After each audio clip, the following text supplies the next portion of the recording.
Now that my parents will be living with us, it would be best for you, an outsider, to move into a cheaper facility. My husband, who only used me while I dreamed of happiness, ended it just like that. Betrayed by my in-laws as well, I was utterly shocked. In response, I immediately started preparing and contacted all relevant parties. Where did all the furniture and appliances go? I arranged for a company to come and take them away. What? The next day, I contacted the company to take away the furniture and appliances, and the pickup was completed. My husband was confused and couldn't hide his disturbance. My name is Michelle Smith. I am 35 years old. After graduating from college, I continued to work from home. I commute only once a month. I am employed as a regular employee, but the company has been very considerate of my situation. The reason is that both of my legs are disabled. Therefore, I use a wheelchair even for moving around indoors. This condition was caused by a motorcycle accident during my college years. I was hit from behind on the highway and thrown into the air. I remember the sensation at that time. Everything was strangely in slow motion. This might be the end, I thought calmly while I was in the air. Fortunately, my life was spared, but my legs became disabled. I am still continuing rehabilitation, but it seems unlikely that I will return to my previous condition. I have lived a life using a wheelchair for many years. Perhaps I will spend the rest of my life being single. After coming to terms with the condition of my legs, the me who once longed for marriage began to feel this way. At one time, my friends planned a mixer for me. That's where I met my current husband, Ken. He is 5 years older than me. He looks younger than his actual age. In addition, I was surprised by how youthful his actions and speech were, not seeming like someone who is 40 at all. To put it nicely, he's simple and honest. Surprisingly, he didn't mind my wheelchair at all and asked various questions without any hesitation. How do you manage meals? What about housework? Can you reach the laundry? What about work? Are you okay with using the toilet and bathing by yourself? While others were hesitant, Ken had no such reservations, and that was refreshing. I was so happy because I had never met someone I could talk to so openly. While most people would not ask about my legs, Ken did not hesitate to ask various questions. Normally, it might be considered rude, but his interest was a joy for me. He was genuinely interested in me. After several dates, we started dating. With him, I can surely be happy. At that time, only Ken was in my eyes, and I felt like I would never meet anyone else who could be by my side. Then, about half a year into our relationship, I received a proposal, and I felt extremely happy at that moment. However, the situation changed drastically shortly after we got married. We started our married life together in my single-family home. This house is a bit expensive for rent, but is a comfortable dwelling suitable for wheelchair living. Probably it's thanks to the previous tenant who modified it for barrier-free access. Ken liked the spacious house. Since I spend a lot of time at home, I took on most of the housework. Sometimes, when I was not feeling well, I would ask him for help, but he would say, "I'm tired today," and wouldn't help at all. Moreover, he refused to assist with bathing. What? No, I don't want to do that. Indeed, I can manage by myself, but it takes a considerable amount of time. When I was living alone, I used to have a helper come twice a week to assist with bathing, but on the other days, I managed by myself. Although I'm used to it, I can't help thinking it would be easier if Ken would help. It always took a long time to take a bath. I was not hiring a helper anymore because Ken said it was a waste of money. While relaxing in the bath, I suddenly thought, my arms are tired. This bathroom was originally adapted for barrier-free access. It was an important factor when choosing the property. However, when Ken takes a bath first, he doesn't put away the wash bowl, and he leaves shampoo bottles directly on the floor. It takes extra time and effort to pick them up. Can't you consider that I have to bathe by myself too? I want to take a bath without thinking about anything. Ken wouldn't listen to anything I said. This house is adapted for you. I moved here for you, you know. Got a problem with that? But you said you wanted to live here too, right? Huh? When did I say something like that? This house is where I lived before. Therefore, it is adapted so that I can live comfortably even with a wheelchair. When Ken first came here, he was impressed with the size of the house and the appliances, especially because I had invested a bit in electronics and furniture. I want to live here after we get married, he had said. Now he says, these handrails are in the way.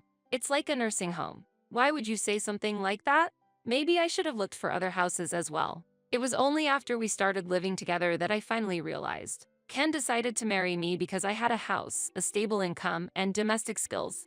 Even during the mixer, he actively asked about my housekeeping skills. Marrying me, despite my disability, earned him praise as the ideal husband and a kind husband from those around us. But that was a misunderstanding. Despite my disability, I am independent, yet he is dependent on me for everything. As evidence, he spends most days out and about. Since the beginning of our relationship, he hasn't held a stable job and continues to live a part-time lifestyle. After getting married and realizing this reality, I have been brought to tears by my own pitiful situation. Yet, I chose not to leave him. I convinced myself that the fact he married me means he must have some affection for me, though I do not feel completely loved by him. Hey, can you give me some pocket money?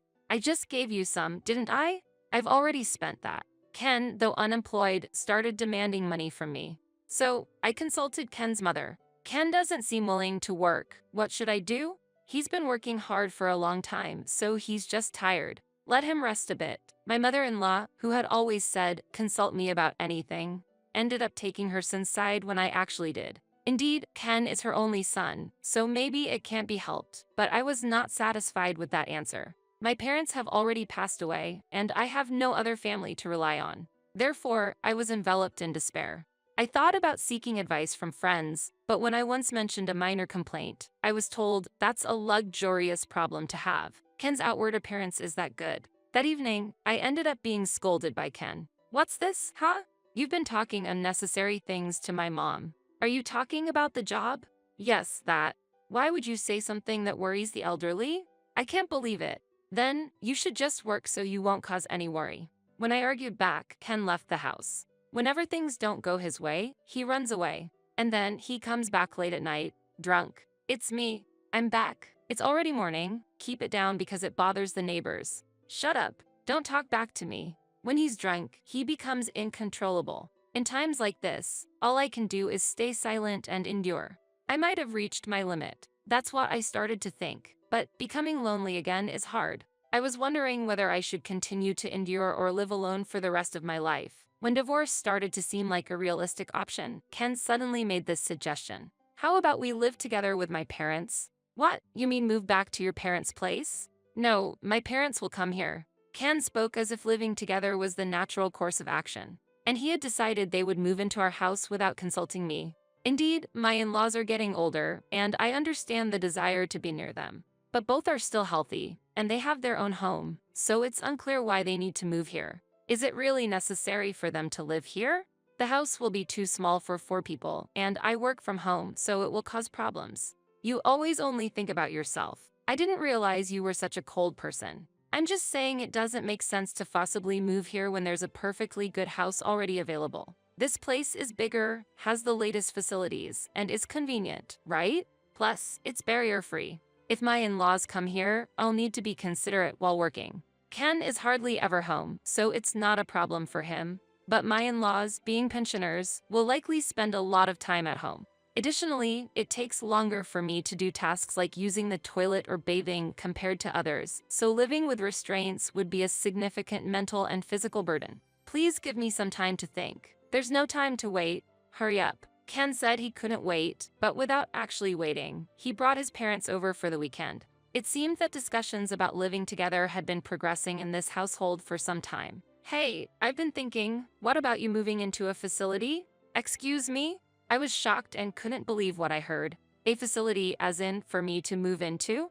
Yeah, I think it's a good idea. It must be hard doing various things by yourself, right? In a facility, they'll take care of everything for you.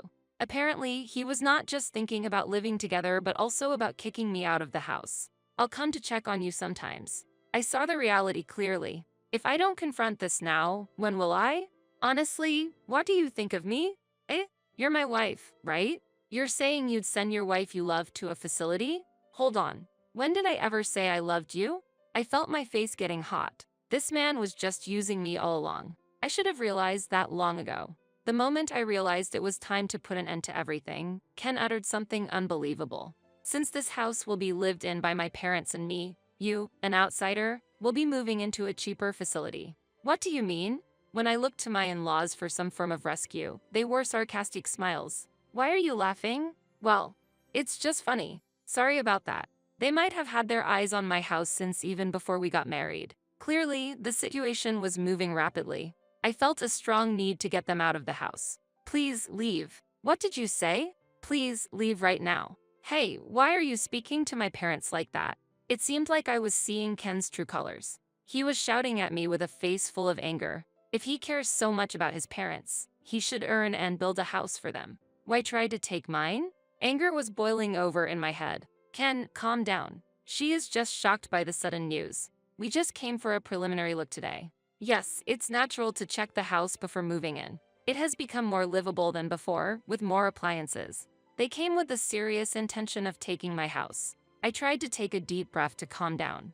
As I inhaled oxygen, suddenly, a suspicion crossed my mind. How do they plan to make a living after I leave? My in-laws live on their pension, and Ken is employed on a non-regular basis. Currently, I pay for all the rent and daily expenses of this house. Who will pay the $2,000 living expenses? Do my in-laws think Ken earns enough for the rent and living expenses? Regardless of my concerns, my in-laws left the house contentedly. Ken also left with them. I'll be staying at my parents' house tonight. Wait, I want to talk. There's nothing to talk about.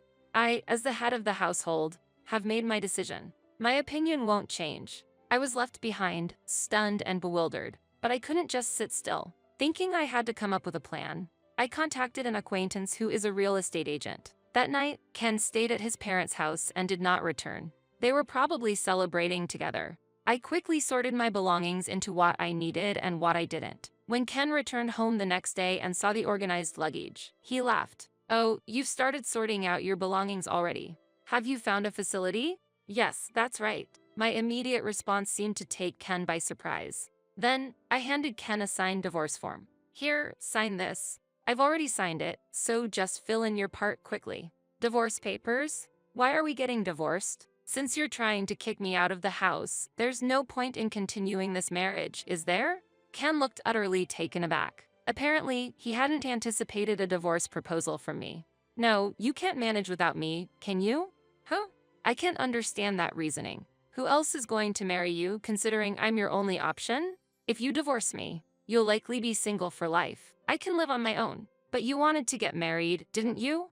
Seeing Ken's perturbation, it became clear just how self-centered he was. He approached me thinking of me as a lonely single woman with a disability, someone vulnerable. I am independent, financially stable, and do not struggle with my lifestyle. Moreover, I can manage household tasks well since I spend a lot of time at home. For him, I was the ideal partner who could enable him to live freely without working.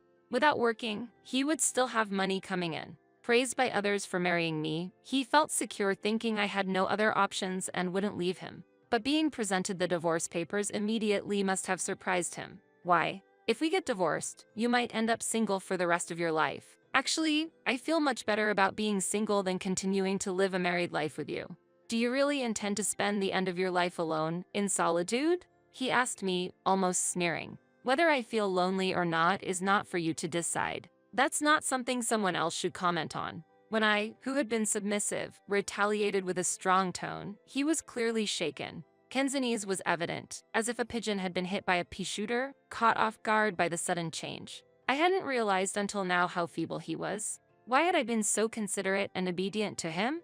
It was hard for me to understand myself. The moment I decided on divorce, it felt like a heavy burden was lifted from my heart, as if I had gained a new freedom. Perhaps I had always been trapped by the concept of marriage, only able to see myself within its confines. And I realized that for the first time then.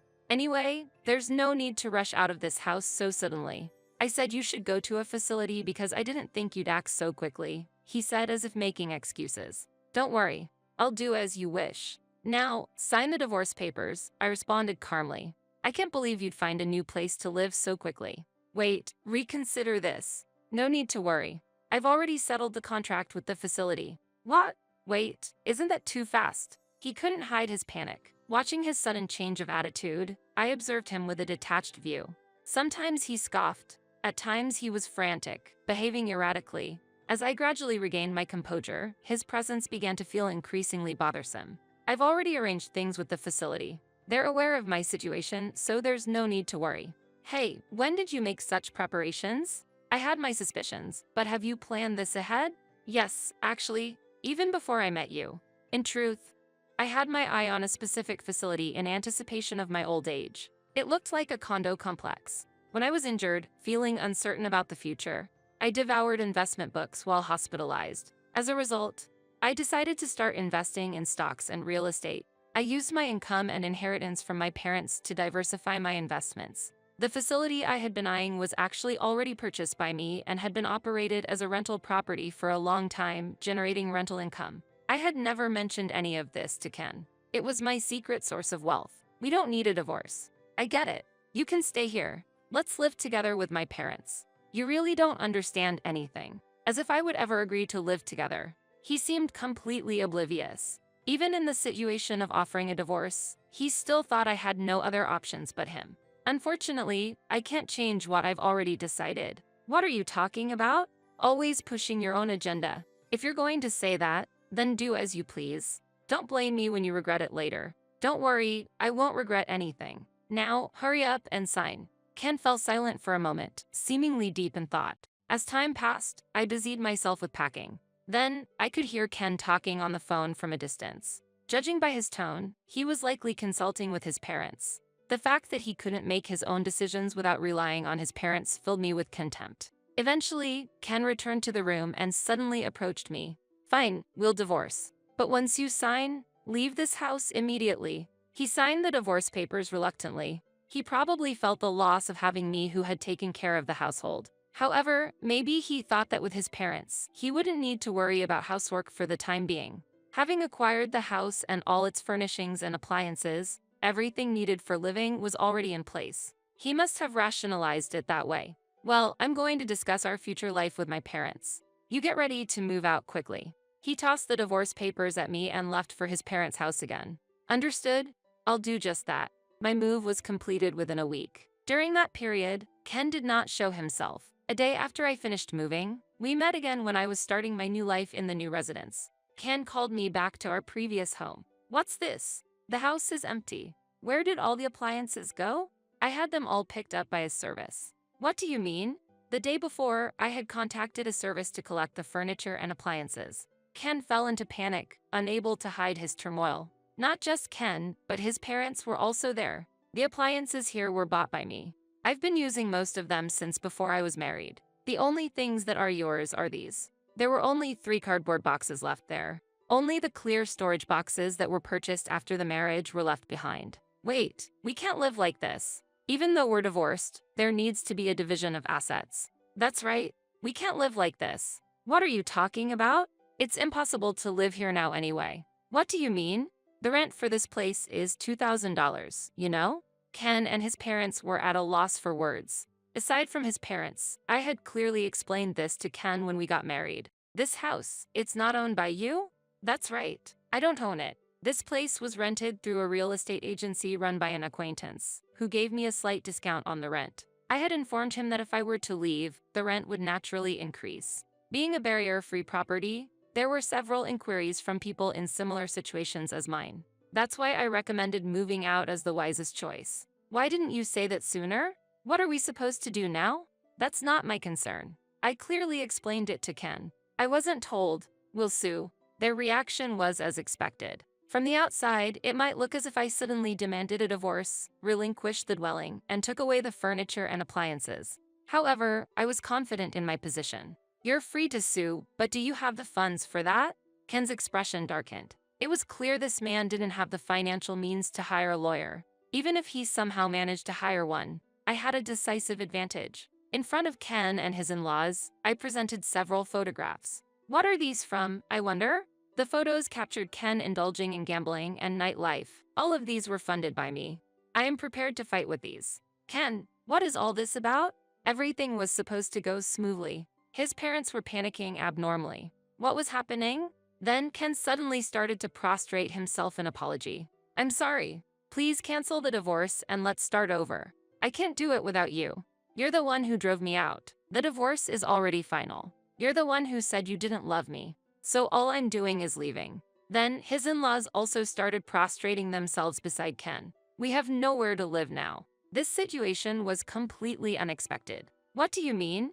Our house is going to be seized. A shocking fact was revealed. Ken's family home was in a situation where they had to vacate in a few weeks. They were actually bankrupt. The enormous debt accumulated by the father-in-law kept snowballing, and with just their pensions, repayment was impossible. I understood then why Ken, who used to receive an allowance from his parents during his bachelor days, considered marriage as a way out of this predicament. The reason why my mother-in-law was particularly kind before the marriage now made sense. Apologies now change nothing. We are strangers. There's nothing I can or will do for you. You don't care if we end up homeless? That's your responsibility. Can't you at least give us the furniture and appliances? You're not struggling for money. Are you planning to sell them? No, haha. Their intention was clear. I firmly stated that I had no intention of giving away any furniture or appliances. Don't say things like that. Please, help us somehow. It's too late for apologies now. Solve your own problems. We're asking for help because we can't solve them.